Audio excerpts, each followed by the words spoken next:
उन्हाळी वाळवण एपिसोड 12 ज्यामध्ये आपण रव्याचे पळीपापड बघणार आहोत। त्यासाठी 1 वाटी इथे बारीक रवा घेतलाय। जाड रवा असेल तर मिक्सरला फिरवून घ्या। नंतर त्यामध्ये त्याच वाटीने 8 वाटी एवढं पाणी घालायचं आहे। जास्त क्वांटिटीत बनवायचे असतील तर एकाच भांड्याने रवा मोजून घ्या आणि त्याच भांड्याने 8 पट एवढं पाणी घालायचं आहे। हे सर्व एकत्र मिक्स करून घ्यायचं।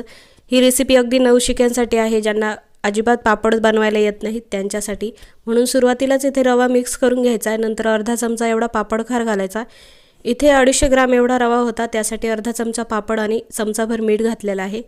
पाण्याचं प्रमाण देखील आपण एकदम योग्य सांगितलेलं आहे, कमी जास्त काहीही होणार नाही। आता हे शिजवायचं।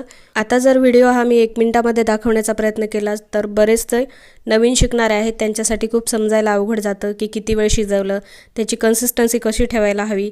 यासाठी याचे पार्ट 2 केलेले आहेत, जेणेकरून तुम्ही पहिल्या वेळेला जरी बनवली तरी देखील तुमचे पापड तुटणार नाहीत, अगदी परफेक्ट बनतील। त्यासाठी याचा पार्ट 2 नक्की बघा, ज्यामध्ये पापड पूर्ण शिजवून वाळवून तयार झालेला आहे। आणि त्याचसोबत यापुढील रेसिपीज देखील तुम्हाला अशाच डिटेलमध्ये बघायच्या असतील तर कमेंट करून नक्की, म्हणजे यानंतर वाळवणाच्या सर्व रेसिपीज या डिटेलमध्ये तुमच्यासोबत शेअर केल्या जातील।